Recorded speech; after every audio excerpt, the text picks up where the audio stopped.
Hello friends, இன்னைக்கு நம்ம பார்க்க போறது சூப்பரான வேர்க்கடலை சுண்டல். வரக்காத பச்சை வேர்க்கடலையில இந்த சுண்டலை செய்யலாம். நம்ம பச்சை வேர்க்கடலை வாங்கியுமே இதை செய்யலாம், இல்லைன்னா காய வச்ச வேர்க்கடலையிலுமே இதை செய்யலாம். ஆனா வரத்தக்கல்ல மட்டும் இதுக்கு பயன்படுத்த முடியாது. நீங்க பச்சை வேர்க்கடலை பயன்படுத்தினீங்கன்னா நேரடியாவே நம்ம பயன்படுத்தலாம், ஊற வைக்க வேண்டிய தேவையில்லை. இதுவே காஞ்ச வேர்க்கடலை யூஸ் பண்ணீங்கன்னா ஒரு 3 மணி நேரத்துல இருந்து 6 மணி நேரம் ஊற விடுங்க.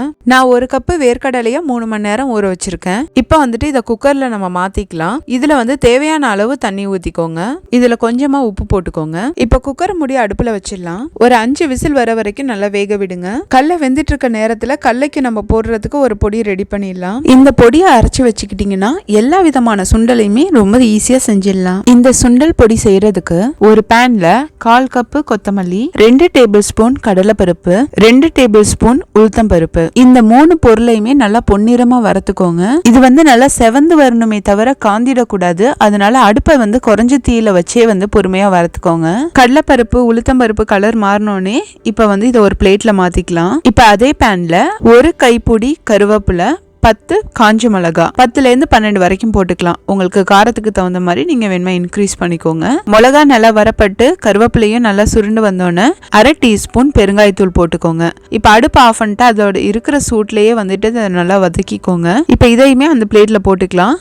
எல்லாமே நல்லா ஆறுனதுக்கு அப்புறம் பொடியா அரைச்சி எடுத்துக்கோங்க. கொஞ்சம் கொரன்னு இருந்தா கூட நல்லா தான் இருக்கும். பொடி ரெடி ஆயிடுச்சு. நெக்ஸ்ட் கல்லையை செக் பண்ணலாம். 5 விசில் வந்ததுக்கு அப்புறம் அடுப்பை ஆஃப் பண்ணிட்டு கல்லையை தண்ணி இல்லாம வடிகட்டி எடுத்துக்கலாம். கல்லை வெந்ததுக்கு அப்புறம் கல்லை எடுத்து சாப்பிட்டு பாருங்க. கல்லை கொஞ்சம் அழுத்தமா இருக்க மாதிரி இருந்தா இன்னும் 2 விசில் கூட வச்சுக்கோங்க. இப்ப அடுப்புல மறுபடியும் பேன் வச்சுக்கலாம். இதுல 1/2 டேபிள் ஸ்பூன் எண்ணெய் ஊத்திக்கோங்க.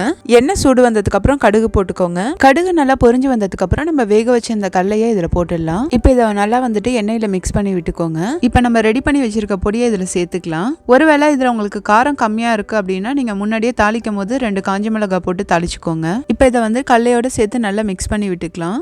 மசாலா கல்லையில நல்லா ஒட்டி வர மாதிரி கலந்து விட்டுக்கோங்க. இப்ப இதுல நம்ம துருவின தேங்காவை போட்டுடலாம். இதுக்கு பாத்தீங்கன்னா நான் 2 டேபிள் ஸ்பூன் தேங்காய் போட்டிருக்கேன்.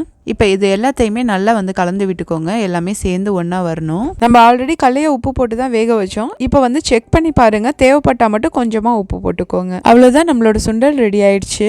இந்த பொடி போடாம நம்ம வெறுசாவே கடுகு, காஞ்ச மிளகா, பெருங்காயம் மட்டும் போட்டு கூட தாளிச்சு செய்யலாம். ஆனா இந்த மாதிரி செஞ்சீங்கன்னா சுண்டல் ரொம்பவே வாசமாவும் டேஸ்டாவும் இருக்கும். நம்ம பொடியிலேயே எல்லா பொருளும் போட்டிருக்கிறதுனால எக்ஸ்ட்ராவா எந்த பொருளுமே சேர்க்க தேவையில்லை. இந்த ஹெல்த்தியான ஸ்நாக்கை நீங்களும் வீட்டுல செஞ்சு பாருங்க. இந்த வீடியோ உங்களுக்கு பிடிச்சிருந்துச்சுன்னா லைக் பண்ணுங்க. என்னோட சேனலுக்கு சப்ஸ்கிரைப் பண்ணுங்க. பெல் ஐகானை மறக்காம கிளிக் பண்ணுங்க. தேங்க்ஸ் ஃபார் வாட்சிங் my video. Thanks for your love and support.